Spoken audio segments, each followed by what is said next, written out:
My aunt looked me in the eye across the conference table, smiled the way she always smiled when she was about to take something, and said the words I had been waiting my whole career to hear, except they weren't what I expected. She said, "You've always been the quiet one, haven't you? The one who just does the work. Maybe it's time we let someone with a real vision take the wheel." She was talking about my cousin.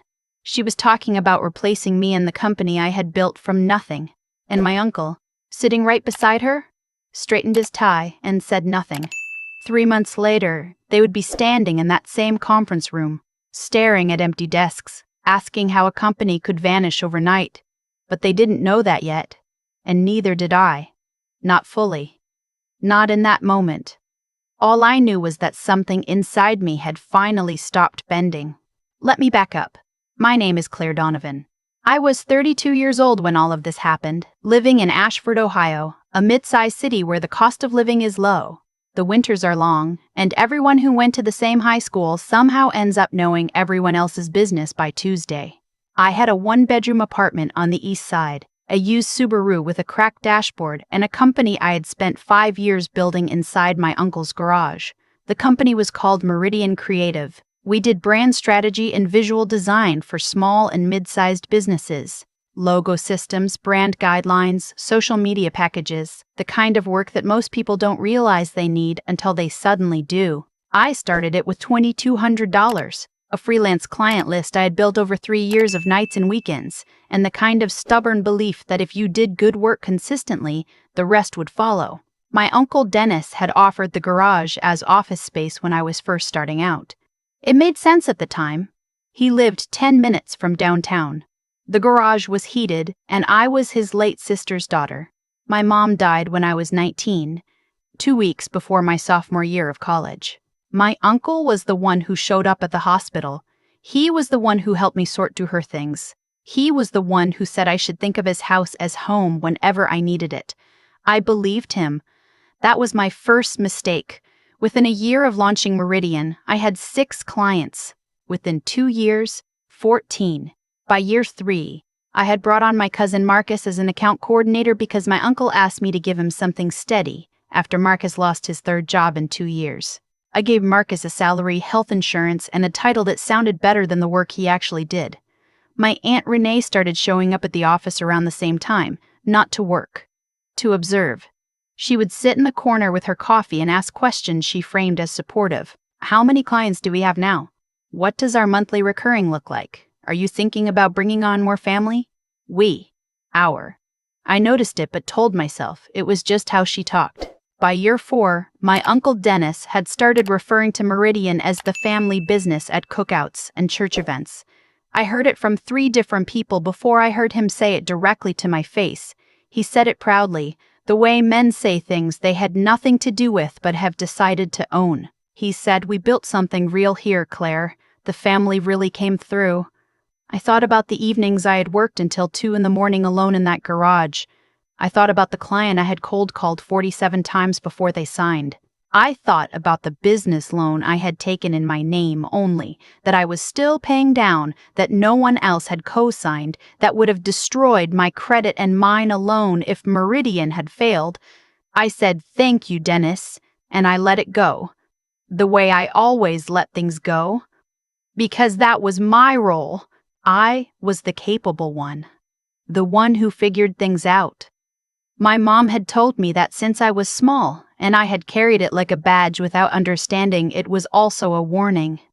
When Marcus started missing client calls, I covered. When my cousin Amber, Marcus's younger sister, asked if there was a role for her at Meridian, I created one. She became our office manager even though we didn't need a full-time office manager, and she had no relevant experience. I paid her out of my own margin. I told myself it was an investment in the business. I told myself family was worth protecting. I was wrong. But I didn't know that yet. Year 5 was when everything shifted. Meridian had grown to 31 ongoing clients and a team of 6, including me. Our monthly recurring revenue was healthy enough that I had started thinking about a real office space downtown. Maybe a junior designer or 2, a future that actually looked like something. I had sacrificed 5 years of my social life, my dating life, most of my savings, and all of my energy to build something I was genuinely proud of. And then my Aunt Renee asked to see the books. She framed it as a routine thing. She said she had been talking to a business consultant, just casually, just getting some perspective, and he mentioned that in family businesses it was common to formalize ownership stakes. She slid a document across my desk. A restructuring proposal. It suggested that going forward, Meridian would be held by a family trust, with ownership divided as follows: 60% to me, 20% to Dennis and Renee jointly, 10% to Marcus, and 10% to Amber. I read it twice. My hands didn't shake. Something else happened. Something quieter, colder, more focused. I looked up and asked when this had been prepared. Renee smiled. She said it was just a starting point. She said the consultant had recommended it as a way to protect all of us. She said Dennis had reviewed it and thought it was reasonable. I said I would think about it. She nodded and said, "Of course, take your time, we're family." That evening, I drove home and sat at my kitchen table with a glass of water I didn't drink. I opened my laptop and looked at the original business registration for Meridian Creative. Sole proprietor, Claire Marie Donovan. I looked at the business loan documents. Borrower, Claire Marie Donovan. I looked at the lease I had been paying on a shared co-working space for the past 8 months. Signatory, Claire Marie Donovan. Not a family business. Mine. I started making a list. I called it What I Built.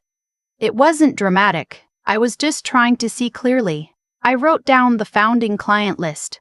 All contacts I had cultivated before my uncle's garage entered the picture. I wrote down the loan amount and the monthly payments I had made alone.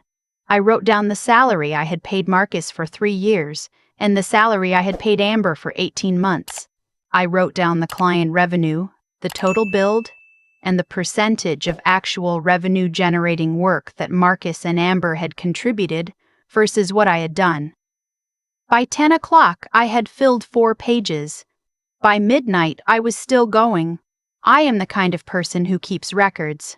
My mom used to say I should have been an accountant. I kept invoices in labeled folders, contracts in a shared drive. Only I had admin access to. Email threads archived by client and by year. The documentation of 5 years of work was organized the way someone organizes things when they're working alone and can't afford to lose anything. I hadn't known why I kept everything so carefully. I did now. The next morning, I called my closest friend from college, a woman named Priya who worked as a paralegal in Columbus. I told her about the document. She was quiet for a moment, and then she said, "Claire, that is a legal document. That has implications. Have you talked to anyone?" I said I just found out yesterday. She said find a business attorney, not a family friend, not someone who knows your uncle, a real attorney who represents you and only you. I thanked her and hung up. I sat in my car in the Meridian parking lot for 10 minutes before going inside. When I walked past my cousin Marcus, he waved without looking up from his phone. When I passed Amber's desk, she was on a personal call, which she ended without apology when she saw me. Normal Tuesday. That week, I worked normally. I took client calls, approved designs, answered emails. I gave nothing away. I said nothing to Marcus or Amber or Renee or Dennis. I moved through each day with a pleasant, neutral expression and came home each evening and made notes. I called 3 business attorneys before I found one whose availability and manner felt right. Her name was Judith Park. I met with her on a Thursday afternoon in a small office above a dry cleaner downtown. I brought the restructuring proposal and a printed summary of my documentation. She read both without speaking for a long time. Then she looked up and said, "This company is yours. Every legal instrument confirms it. They have no claim on any ownership share. If you sign this document, you would be voluntarily gifting them equity they never earned and have no right to. You do not have to sign it. You cannot be compelled to sign it. You cannot be compelled to sign it." I said, "I know. I just wanted to hear someone else say it." She said, "What do you want to do?" I looked at the restructuring document on her desk. I thought about the 5 years. I thought about the late nights. I thought about Marcus on his phone and Amber's personal calls and my aunt's comfortable questions and my uncle's pride in a thing he had never lifted a finger to build. I said I want to protect what I built and make a clean exit from the family arrangement. I want it done correctly and quickly. She nodded. She pulled out a yellow legal pad. She said, then let's talk about what that looks like. We spent an hour going over options. The cleanest path was straightforward.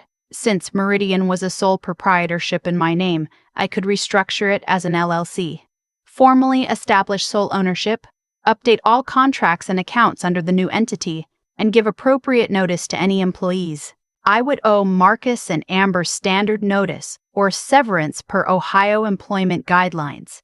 I owed Dennis and Renee nothing. They were never employees, never investors, never legal stakeholders. They had been guests. Judith said once I began the process, word would get out quickly. Are you prepared for that? I said I had been preparing for 32 years without knowing it. I drove home and didn't call anyone. I made dinner. I watched a show I can't remember. I went to bed and slept better than I had in months. The next 3 weeks were the most disciplined of my life. I filed the LLC paperwork. I updated the business bank accounts. I transferred all client contracts to the new entity, Meridian Creative LLC, wholly owned by Claire Donovan, with notifications going out to clients one by one. Most of them didn't ask any questions. A few asked if anything was changing operationally. I said no, just a legal restructuring. Everything continues as normal. I began moving client files and project archives from the shared drive to a new system only I controlled. There was nothing improper about this. They were my clients, my files, my work. I had built every relationship personally. I had signed every contract. The work belonged to Meridian, and Meridian belonged to me. I drafted the employment termination letters for Marcus and Amber on a Wednesday evening. I was careful and fair. Marcus received 2 weeks' notice and 2 weeks additional severance. Amber received the same. Both letters thanked them for their time and included information about Ohio's unemployment process. On Thursday morning, I arrived at the office before either of them. I met with each of them individually, in private, with Judith present over video call as a witness. I handed Marcus his letter first. He stared at it. He looked at me. He said, "What is this?" I said I was restructuring the business and eliminating their positions. I said they would receive severance and references. He said, "My dad is going to hear about this." I said that was fine. Amber cried. She said she didn't understand. I told her I was sorry it was a difficult situation and that I hoped the severance would give her time to find something new. She asked if her mom knew. I said I hadn't spoken to her mother yet. After they left, I sat in the office alone. It was 10:30 in the morning. Outside, cars were moving normally. A delivery truck idled in the street. Somewhere in the building above me, someone was playing music quietly. The ordinary world doing its ordinary things. My phone buzzed 11 minutes later. Dennis. I let it ring. Then Renee. Then Dennis again. I put the phone face down and pulled up a client proposal I needed to finish. I worked steadily for 2 hours. When I finally looked at the phone, I had 7 missed calls and 3 voicemails. I listened to all 3 while eating lunch at my desk. The first was Dennis, voice calm, asking me to call him back, saying there must have been a misunderstanding. The second was Renee, voice not calm, saying this was a family business and I had no right to terminate family without a conversation. The third was Marcus, voice somewhere between fury and disbelief, saying his parents had built this just as much as I had and I was going to regret this. I deleted all 3. That evening, my aunt and uncle drove to my apartment. I saw their car from the window. I didn't answer the buzzer. Renee buzzed 4 times.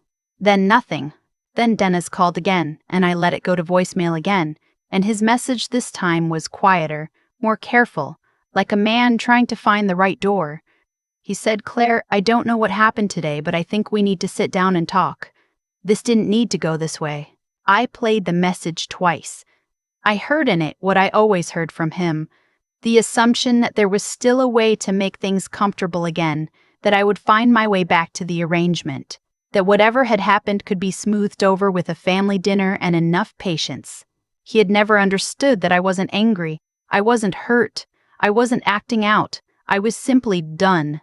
There is a woman at my office building named Corinne. She manages the front desk for the property management company on the 3rd floor. She had been in the building when I first set up the co-working space, and she had watched me haul equipment up the stairs twice when the elevator was broken.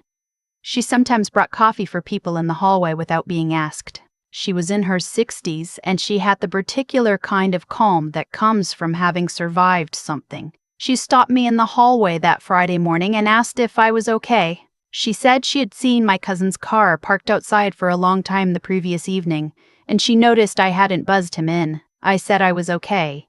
I said some business changes were happening that were complicated. She looked at me the way people look when they've already understood more than you said. She said the people who take from us always act surprised when it stops working. They never see themselves as takers. That's the thing. I nodded. I didn't know what else to say. She said you should keep the door locked a little longer, just until it settled. I thanked her and carried that with me for the rest of the day. The following Monday, I received a certified letter from a law firm I didn't recognize. Inside was a letter from Dennis and Renee's attorney claiming that they had made significant non-monetary contributions to Meridian Creative over its 5-year history and requesting documentation and a meeting to discuss an equitable resolution. I scanned the letter and forwarded it to Judith immediately. She called me within the hour. She said these are standard intimidation tactics. They have no legal standing.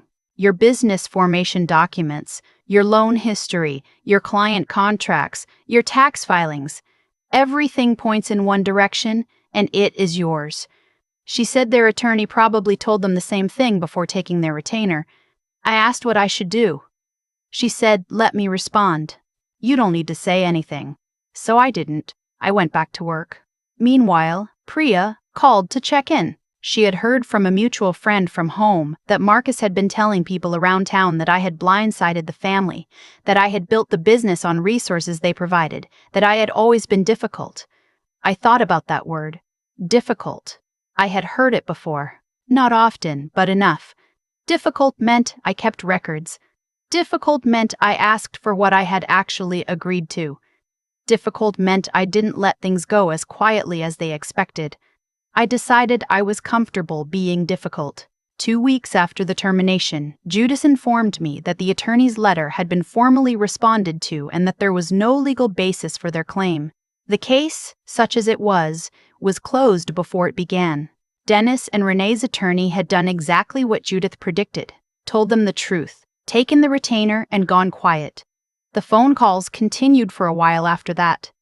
Dennis left a message saying he was disappointed in me. Renee left a message that veered between guilt and accusation, ending with the phrase, "After everything we did for you," which I had been waiting for without knowing I was waiting. Amber texted twice. Marcus texted once. A long message I read completely and chose not to respond to.